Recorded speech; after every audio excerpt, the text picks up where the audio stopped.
This session is brought to you by Zurich Life and Investments. These guys are one of the last true independent life insurers going around, and they're Swiss, so you know their stuff is solid. These guys really understand and believe in the value of advice, which is why they invest in programs like this one and partner with groups like XY Advisor to help drive the positive evolution of financial advice in Australia. Their team are just really good people as well. So if you haven't already connected with them, to learn more, check out their website or speak to your business development contact. This session is also brought to you by Sun Super. They're one of the fastest growing profit for members or industry funds in Australia. They were the very first of these funds to partner with advisors, and they've got functionality where you can actually link to your client's Sun Super accounts and charge advice fees through the fund, as well as a number of tech innovations to make it easier for you to work with your clients. They've got great investments, they're really, really cheap, and their team are just generally legends. So if you haven't already connected with Sun Super, give them a shout because they're doing some really cool stuff. Neil Rogan from Centuria Investment Funds. How you doing? I'm well, Adrian. What's How happening? are you, Clayton? I'm very good, mate. Very good. We're in our new studio, so this is a bit fancier than the previous one. We've got Audrey with us behind us. It's nice of her to attend. She's looking like she's from the Fountain of Youth, mate. Oh, she's timeless. She's timeless. It's just a bit like Clayton. Yeah, I'm not going to argue with that. So Clay was telling me there's something about like a bit of a torch relay that happened at some point. Yes, well, many years ago, when your parents were probably watching Alf, and you were standing up in your cot, I was lucky enough to In 2000. Probably a teenager. Definitely a teenager. Yeah, but looked like an adult. Yeah. And still standing in your cot. Yeah, haven't changed since. Oh, you had your racing car bed. Yeah, exactly. Oh, let's not even joke about how much I wanted one of them. Still would. Oh, my God. So I was lucky enough to work at AMP during that time, and it was pre-social media and pre a lot of the social media that we have today. And I was responsible for the marketing of the AMP Torch Relay. Okay. And part of that was how we positioned financial advisors in their local community and using the Torch Relay as an asset. And so many of the advisors who couldn't get into clubs or schools and those kinds of things were able to use something like the Olympics as a property to build their businesses. Okay. And I'm sure, so like because they're a part of like the journey, how it goes around Australia. That's right. 183 locations. Wow. Because I know at the bottom of the AMP building in down at Circular Quay, they've got they've got a whole lot of them. Like one's from like 1954 when I was in Melbourne and that sort of thing. The Wall of Torches. Yes, the Wall of Torches. Yeah. So was it successful? Well, I think so. I think, it was very successful only because, the advisors who were in the location where the torch went were able to, they had this big party that was branded AMP when the flame came into town. So you just got to do a rolling party from one town to the next. No, I didn't. The Neil Rogan party bus. No, it was around how we the advisor was always the hero. But did you at some point get to run with it? No. Always the bridesmaid, never the bridesmaid. That's right. Bit like investment bonds. They're coming into their own. Now. They caught the bouquet. With the legislation, they just caught the bouquet. Always fighting super. So the AMP advisors, did they come out with like a new fee schedule that said like gold, silver, and bronze sort of thing, or like? I really can't remember, Adrian. It was a long time ago. I would have gotten pretty corny, I reckon, with that whole theme. Like, sort of. Could have gone down to Coogee. Came to Coogee. Yeah, that would have been good. I wasn't at Coogee at that time, so I missed out. But you were in your cot still, mate. Yeah, so tell it. Racing car bed. Tell us a little bit about these investment bonds, mate, because there's been a lot of conversation on the group, and when I say a lot, I mean it was one post, but there was a lot of comments on the post about how to use bonds. Are they worthwhile? And funnily enough, this was all happening at a point where Adrian was learning about bonds individually, and we were discussing the pros and cons. And so I'd like to talk, I guess, let's start off really high level, right? What is a bond, and why would an advisor use one? So if you think about your clients, there are probably 3 buckets of money, or 3 buckets where they can put their money. So they can put their money into superannuation. That's a tax effective structure, probably one of the most tax effective structures you could ever have to invest in for the long term. And then other clients may have something like a trust with a company type structure. Yep. And that may be a common thing that you come across where distributions get paid out or however. Doing loans on those things, it's an interesting paper trail you got to follow. Yeah, that's right. When I talk about this, I say, who here in the room's got a family trust and who keeps all the documents in their cupboard, and they open the door and go, there's a trust. Yeah. Shut the door again. And then there's something like an investment bond where the structure, you can have any assets in the structure. Yep. And it's a tax-paid structure paid at the company tax rate. So super, a company, I mean, technically you could have it in your own name. That's right, depending on your marginal tax rate. Yep.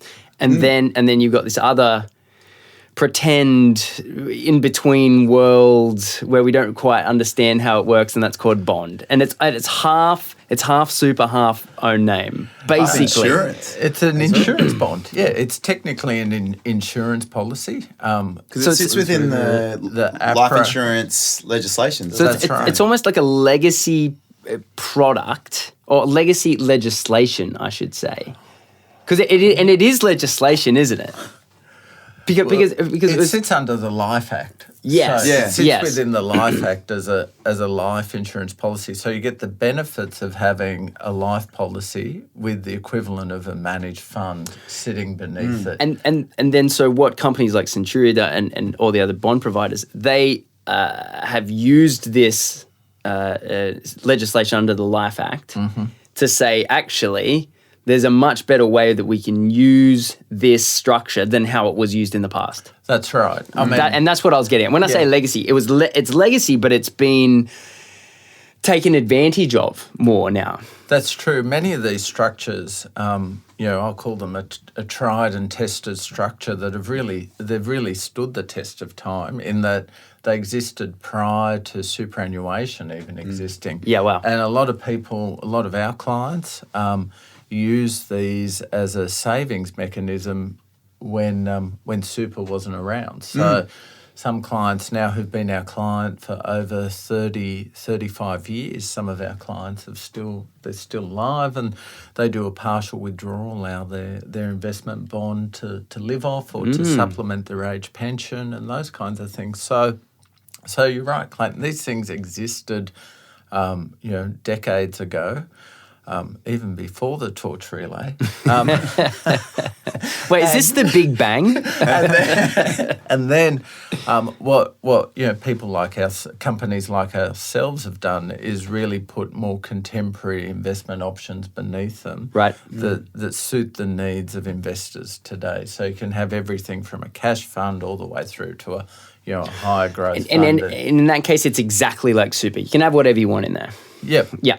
Except whatever Neil allows to go in there. Okay. Except, in many cases, there is a piece of tax legislation or tax law that doesn't allow the investor to control the assets. So you don't get so you can't have It's like it's the arm's length rule in the superannuation. Sure. You can't have what I would call an SMSF style bond. Sure. Yeah. So we won't see direct equity choices within investment bonds. Unlikely. Okay. In the works though. Yeah. Oh, maybe one day. Well, the I guess the thing around investment bonds is that a lot of people are struggling to net off all the different components because there's a few extra levels of complexity there. Yep. Because you've got the legislation, you've got the rules, you've got the tax and the way it's calculated. Yes. And then you've got, I guess, the investment returns and the net fees before, after fees, all that sort of stuff. So there's a lot of variables that come in. And I think some of the conversations in the XY Advisor have been people struggling sometimes, or advisors struggling to really get to the core and try to understand it like an investment bond relative to if you're just looking at a simpler context and not looking at some of the estate planning benefits and the more creative stuff. If you're going investment versus investment and going, okay, well, if I did this in super, if I did this in a bond, what's the different outcomes? Okay. Yeah. So Well, if you're looking, let's go back to the client, because I always like to start with the client. So if you've got clients who are wanting to grow their wealth, and they may want to grow their wealth outside of superannuation savings, and so they may have a number of choices. But if you've got clients who are potentially on the highest marginal tax rate, or on a tax rate that's over 30 cents in the dollar, it may be worth considering a bond as part of that mix, because the investment bond is paying tax on behalf of the investor at a maximum rate of 30%. Now, with franking credits that the fund may receive and management expenses, that effective rate may reduce because they're deductible against the fund. So the investor gets a net return on an annual basis. So what would be after fees and taxes? If an advisor was going to go look to try and sort of really get the net outcome for clients, what would you suggest to simplify it for them? What should they be looking for? Which type of figure should they be looking to compare to get a more effective sort of assessment when they're looking at different bonds? Because do the different bond providers calculate things differently? Well, I mean, we all pay tax at the corporate rate. Yeah. So we all pay tax at most of us are all linked to we're all linked to the company tax rate, which is reducing over the next couple of years. So over time, that effective rate will reduce, but it will depend on the assets that are being held within each fund or each investment option within those bonds to understand what the real tax rate is. So is that because it's calculated differently depending on the asset, or? That's right, depending on if you've got international assets in there. So you're getting international tax credits and things like that coming in. That's right. Yep. And so that may create a variable around what the tax rate is. So for advisors who are wanting to make a comparison, they probably need to look at it on a fund by fund basis to see what the effective tax rate. And I'll give ourselves a plug here. On our fact sheets, we quote the effective tax rate for our funds. So on our website, we've got the effective tax rate. And often that's a lot lower because of like the offset of costs. And franking credits. So that can be as low as into the low 20s or into the high teens, depending on what assets are sitting within those funds. So that's something advisors could do as a comparison. The other thing is around whether they're comparing net return with net return, or gross return with gross return, and the investors then paying provisional tax on any earnings and things. Yep. And in terms of, I guess, like when you're playing around with I guess all the rules in terms of entry and the restrictions around how much additional can go into it.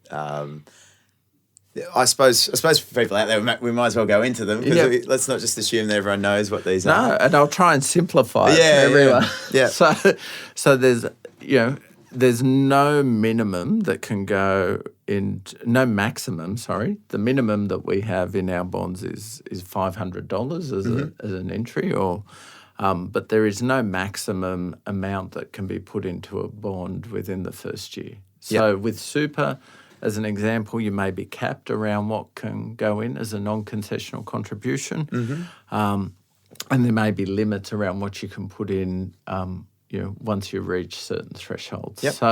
So with an investment bond, in the first year, there is no limit on what you can put in. So And at the end of the year, it locks. that's right. On the policy anniversary, Yeah. it does. I don't want to say lock, but that's a harsh word, Adrian. It's the effect. that we put a latch on it. Yes. And then in the second year, you can contribute 125% of your first year's contribution, and so on.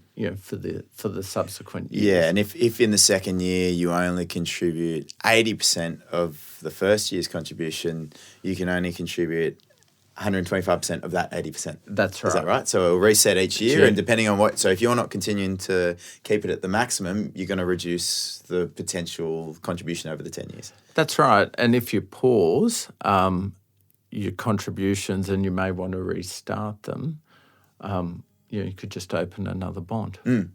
But in doing so, restarting the 10-year. Yeah, but you've still got the one that you already have. True. So you And could just so stage- everyone out there, like the 10-year rule is probably one of the key pivotal decisions. That's right. Comes into play. So the 10-year rule is that, if you hold the investment bond for 10 years and you make a withdrawal after the 10th anniversary, Yep. there's no personal tax obligations that you need to make on the growth component of that. And I think this is withdrawal. where sometimes people get a bit confused with the terminology, because it's not tax-free, it's tax-paid. That's right. We've paid tax on behalf of the investor all the way through, and they don't have to withdraw all the money at the 10th year. They can make a partial withdrawal, but when they make that partial withdrawal or full withdrawal in the 10th year, there's no personal tax obligation that they need to make on any of the growth of those assets.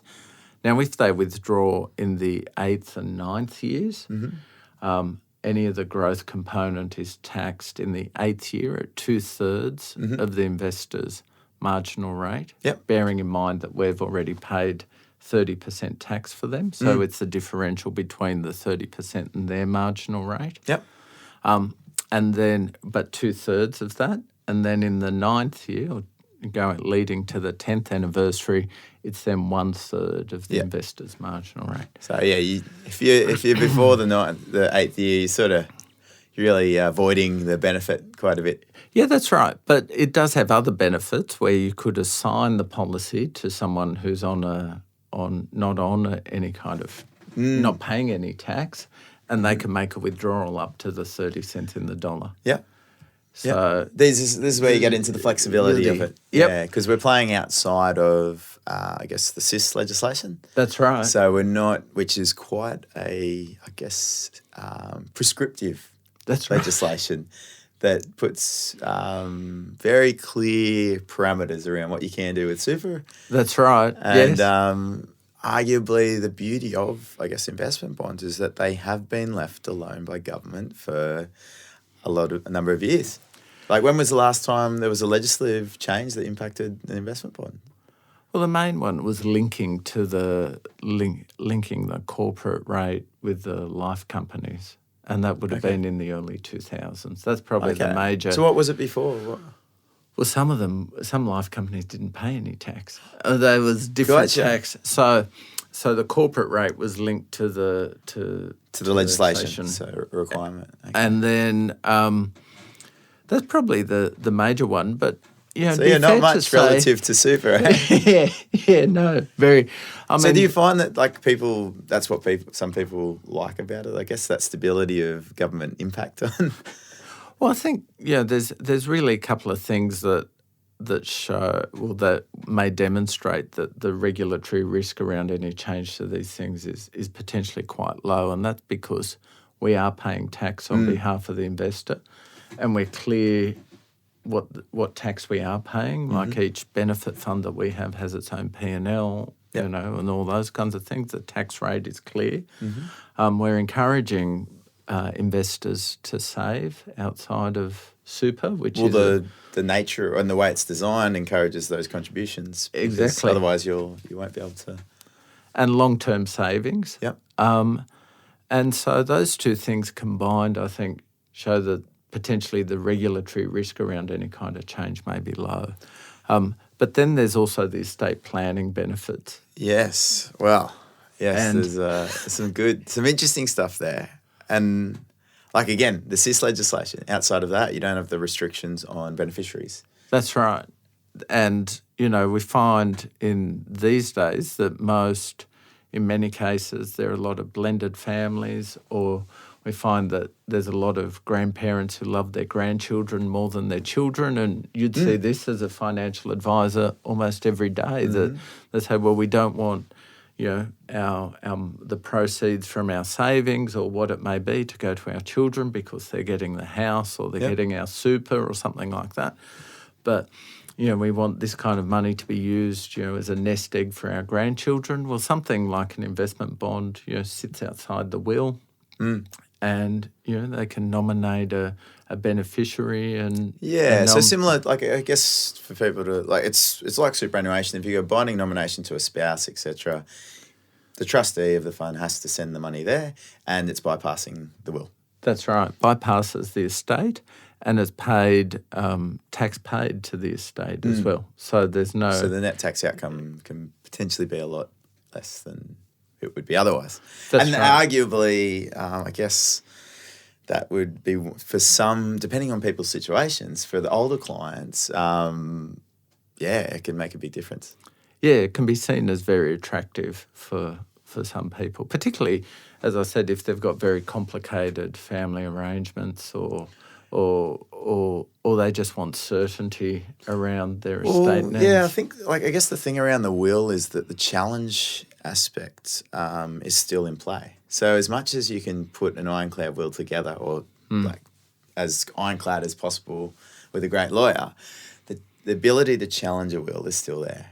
And yeah, like it's just in place. And I think that's one of the risks that I guess people with estate planning are always coming up against. If there is a certain history of relationships or closeness to certain people that may not be getting being a beneficiary of the will, you're automatically creating a situation that, especially if it's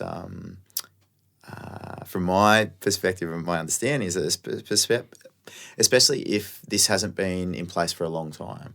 So if the will's set in place in a short period of time before, and there's been no infrastructure that sort of specifies that money isn't going to people for a period of time, you've got a high risk of something happening. Now, I wonder, I'm just curious around, because of the flexibility of changing beneficiaries, is that maybe would that still get caught up in that potential?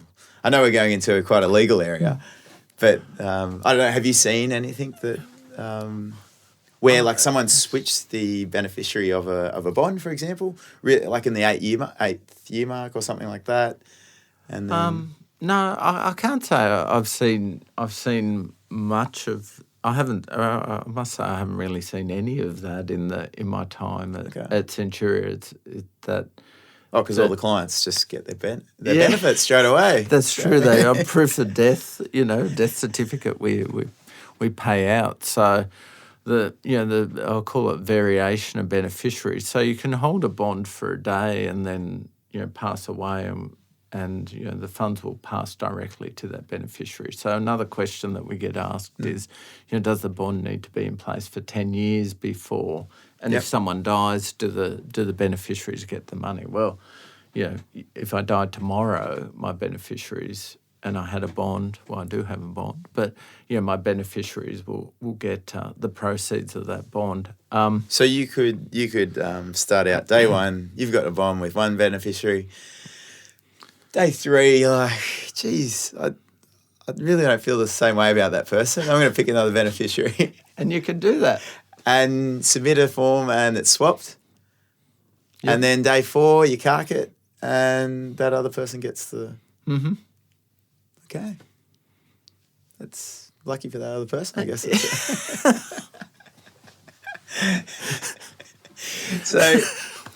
So Neil, one other area that I find really interesting is that from my grasp of the market around this space, there seems to be a bit of flexibility with certain tax rulings as well. That there's the standard investment bond structure, but I've noticed that there's other certain variations of the investment bond where certain rulings around education have been made. Oh, okay. Yep. So is this a place where the regulator or the government's allowing a bit of creativity for, like, if you came up with a structure that achieved a certain government interested outcome, and you put it forward to the government for approval within this framework, and the example I'm talking about is there's approvals for education bonds, which end up being not just tax paid but tax rebated. Is this something that, like, if you guys came up with something that aligned with the public interest, you could put forward a case to get a ruling? Is this something that's It's a little more. I'll be honest with you. It's probably a bit more complicated than that. Oh, okay. but maybe I'm just being a bit idealistic. It does sound. I think any kind of structure that helps people save more money, either inside for their retirement or for deferred consumption down the track, any kind of government assistance that encourages that is a good thing.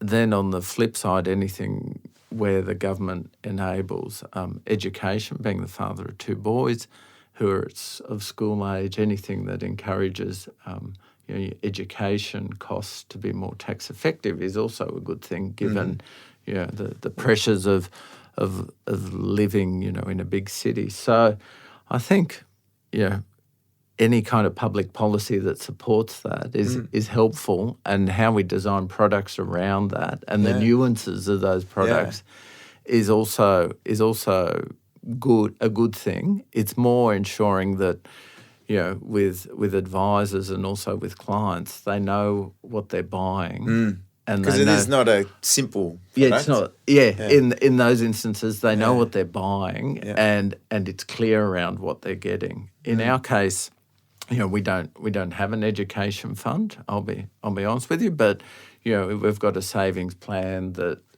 once after 10 years, can withdraw, and the money can be used for anything. So in some of those cases, there are restrictions around how the funds can be applied. Yep. Like you mightn't be able to use the money, to pay for travel to South America. Yeah, for your kids to have a gap year, which I'd argue that's pretty educational. Yeah. But I've got some friends who's two of my close friends, their children just did the HSC last year, and both of their children are having a gap year now.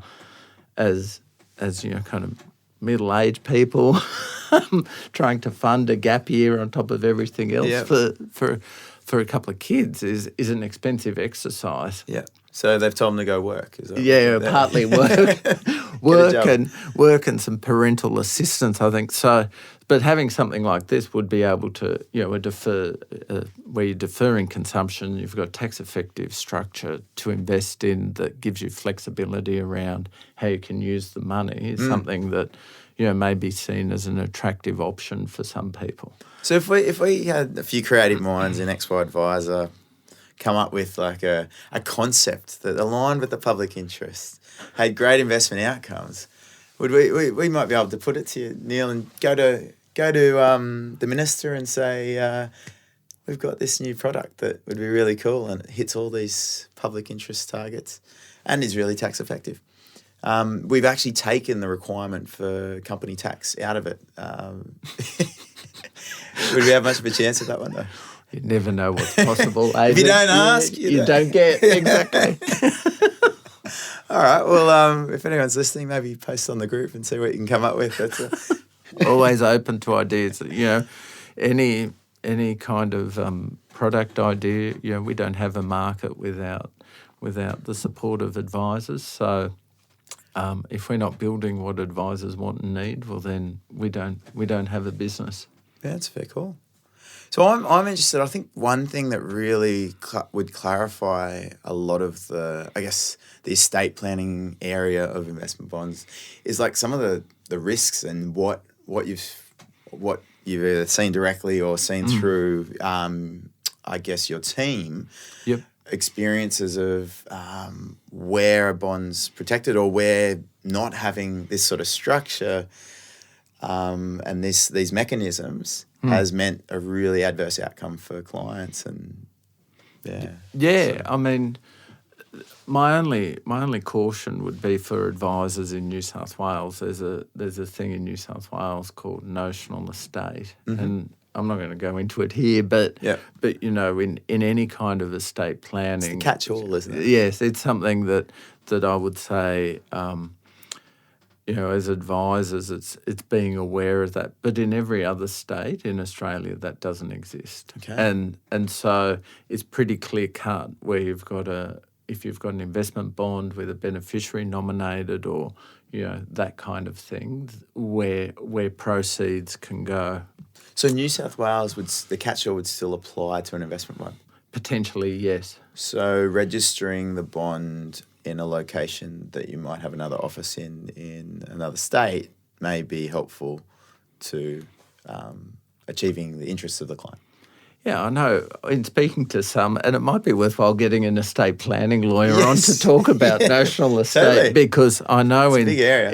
in some cases for very high net worth people who have complicated family arrangements, often they get retired into a different state to avoid some of the issues that sit around notional estate. So I'll park that there. Yeah, it's a bit of a And do a minefield, lead-in. you might say.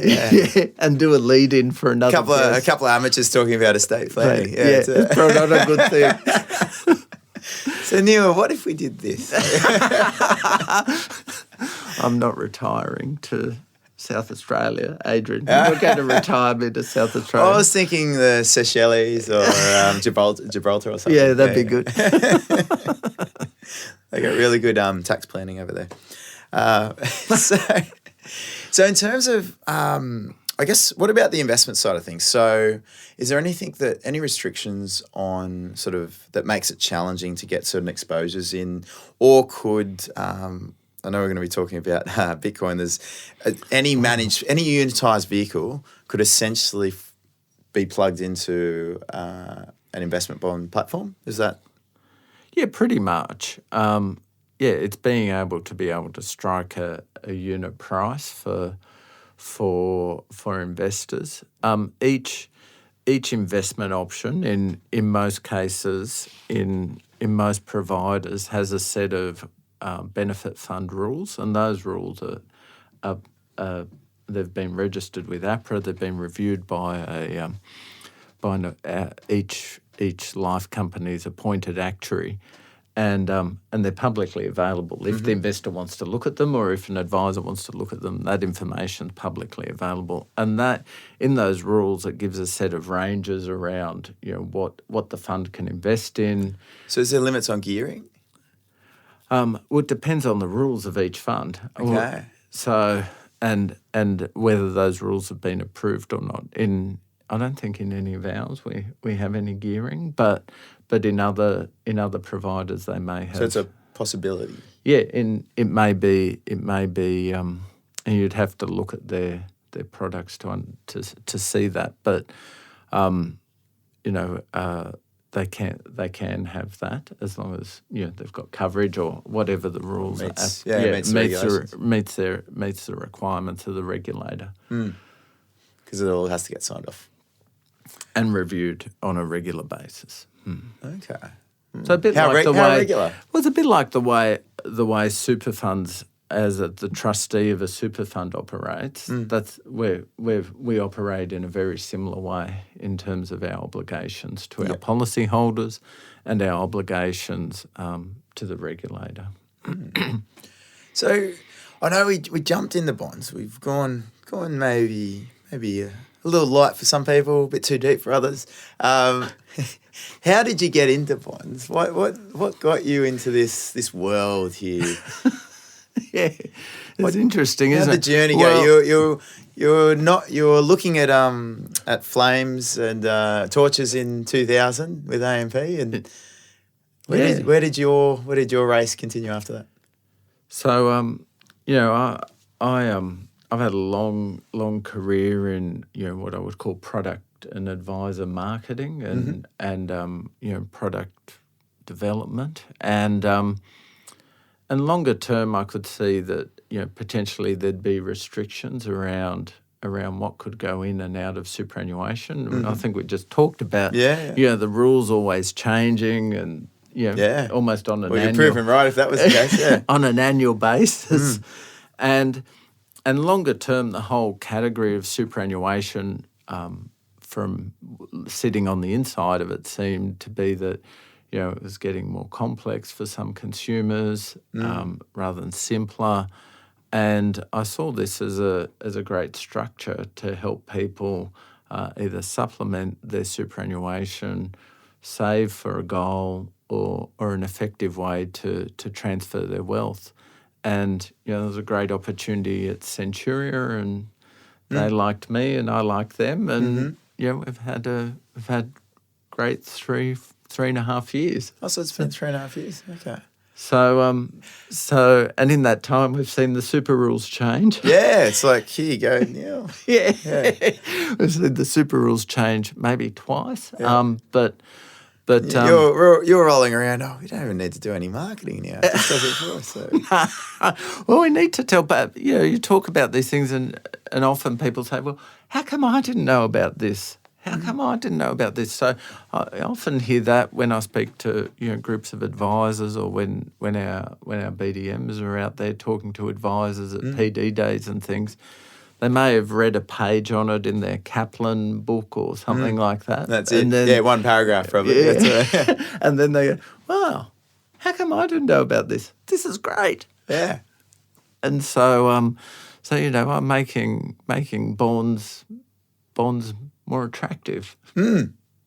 Just by, with your help. Just by the way you look, Neil. Nah, with your help, with the help of.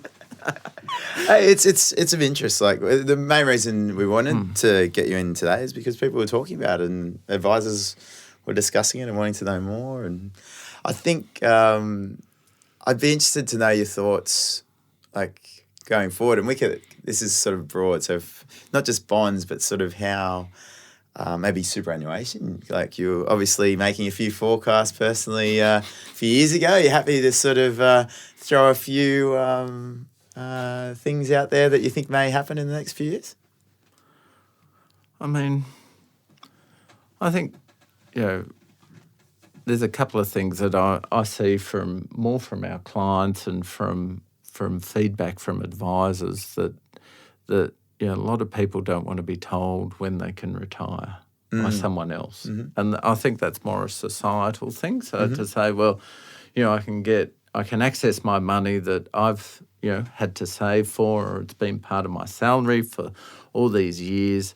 And so, I think a lot of people, probably more in your age group, after talking to Clayton, that they don't want to be told by the government when they can retire. Yeah. Yeah, 60s. That's bloody far away. 10 years is much closer. So being able to have a savings vehicle that's tax effective, that helps you, or you can then nominate 10 years prior when you may want to use that nest egg to have a mature age gap year as an example, or do the golden something. Gap year. I've heard the it called. golden. Oh, yeah. So a family friend was like, "We're going to be going on our golden gap year."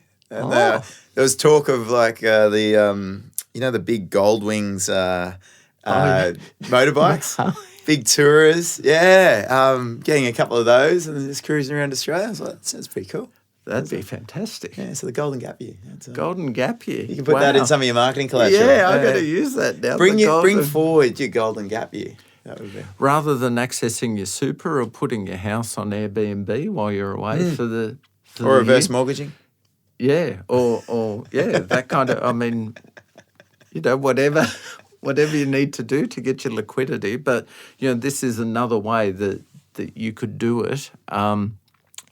Clearly by getting advice, setting a goal, sticking to it, and working with a great financial advisor like the ones in the group. Yeah. To achieve your goal, and of course using a tax paid structure along the way. Yeah, that's And I think, I guess what you're pointing at is the freedom to flex, the flexibility. Yeah. And I Because think even along the 10 years, you can still pull it out. that's right. technically. So, And I think that's where, if you look at where, broader societal changes are going, it's all around, I'll call it flexibility, accessibility, and a degree of freedom. Like what did Albert Einstein, I think, said, there's no point remembering something that you can't look up. Well, these days you can Google anything. yeah, you don't want to remember everything. 'Cause Yeah. it's too much to remember.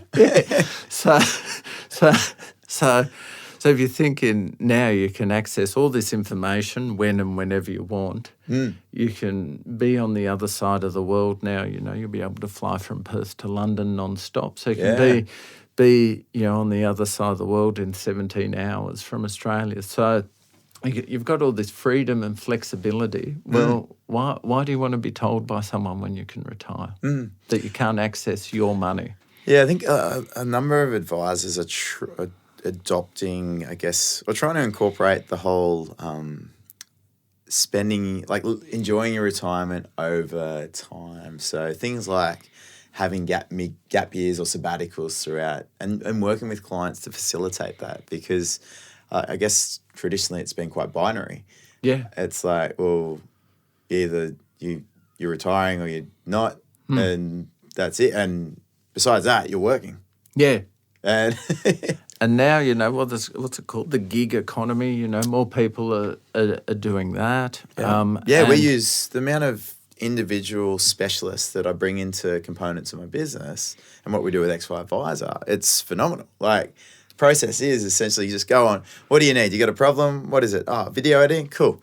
I'll find Upwork, look up, see how they're rated, send them an email or send them a message, and cool. Per hour rate, specialist, and they've already been validated by the rest of that community that's used the outsourcer, and you've got a specialist that's done. And they could be anywhere in the world. Yeah. It's funny. It's awesome. It's unbelievable, isn't it? So if you look at it that way, you think, well, we'll all be potentially working longer in our gigs, whatever that may be. So are you guys going to a remote work setup with Centuria? Or is there any work from home going on at all?